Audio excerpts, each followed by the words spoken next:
दशहरा अथवा नवरात्रि सीरीज रे आज आउ गोटे नुआ रेसिपी आम करवा। यहाँ हूँ कला चना अथवा कला बुटर तरकारी, जोटा कि नॉर्मली पूरी हलवा सांगरे देवी पाखे अष्टमी नवमी दिन पूजा होता है।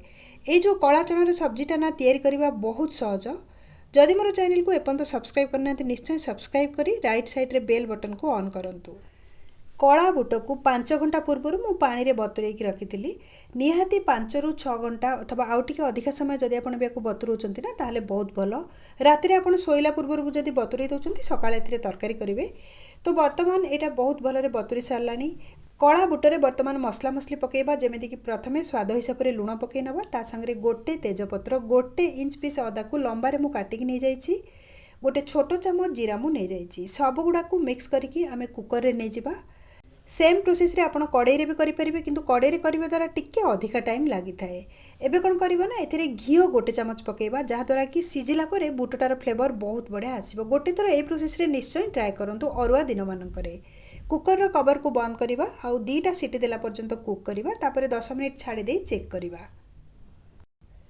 कुकर रो वर्तमान बांफ जाई सारलानी, कवर को काढी कि चेक करनबा। बहुत बढ़िया रे बुटटा सिझी सारिछि। एथिरे वर्तमान आमे तरकारी करिबा। गोटे ताटिया रे मसला प्रथमे आमे प्रस्तुत करनबा। एथिपई कि गोटे बड़ चामच मु नै जाइछि धनिया पाउडर, आधा चामच हल्दी गुंड, ता संगे मिसेइबा 2 प्रकारर लंका गुंड, जेमति कि गोटे चामच मु नेली काश्मीरी रेड चिली पाउडर, गोटे चामच मु नै जाइछि नॉर्मल आमर जो राग लंका गुंड, ता संगे कला लुण मु नै जाइछि आधा चामच, जीरा पाउडर गोटे बड़ चामच। एटा होची हमर गोलमरीच गुंड, जोटा कि आधा चामच रु टिके कम। एथिरे आमे कला चनार पानी को मिक्स करिबा। सिझेला परे जो कला चनार पानीटा रहि जाय ना, सेटा को मिक्स करिबा, आउ आकु गोळेई कि 3-4 मिनिट पर्यंत बाहर रखिबा, जहा द्वारा कि सुखिला मसलाटा फुली जिवो आ बहुत बढ़िया फ्लेवर आसीबो तरकार रो।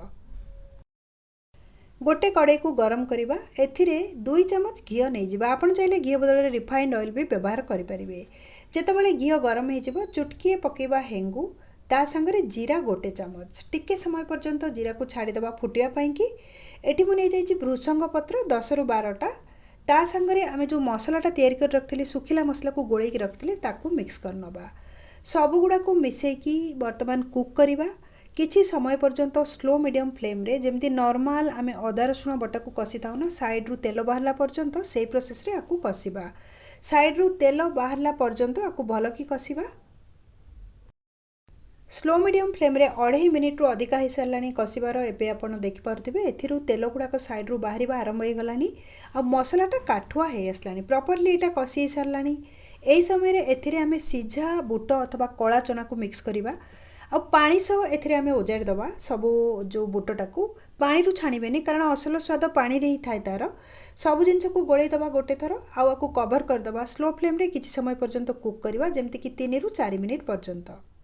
4-5 मिनिट पाखापाखि हेलानी। वर्तमान चेक कर नबा। आपण देखि पारुथिबे पानीटा मरिकी काठुआ हो सारलानी, आ कला चनाटा भी बहुत बढ़िया फ्लेवर आसछि। गोटे आधरे मसला जो आमे तैयार करी पकेइथिले ना, सेति पई कि सब जिंस को गोळेई दबा। टिके सुखिला नॉर्मली हेइताय ए जो भोग पई कि जो कला चनाटा तैयारी हेइताय। वर्तमान मु कोन करछि ना, फ्लेम को बंद करि दैछि। एथिरे लेंबू रस पकेइ दबा आधा चामच खंडे, जहा द्वारा कि चटपटा भी लागिबो एटा, आ बहुत स्वादिया लागिबो। गरम मसला मु एठी आधा चामच पकेइ नेछि। पुणी थरे सब सामग्री को मिक्स करनबा। वर्तमान प्रसाद पई कि हमर कला चनार तरकारी तैयारी हे गला। गोटे जगह रे आमे नै जिबा। आपण देखि पारुथिबे केते बढ़िया कलर आछि, आ बहुत बढ़िया रे एटा तैयारी हेछि। पूरी संगे रे आर कॉम्बिनेशनटा बहुत भलो लागि थाए। रेसिपी आपण मानकु केमिति लागिला, और रेसिपी विषय रे जदि आपण मानक मन रे किछि भी क्वेश्चन अछि कमेंट सेक्शन में शेयर करंतु।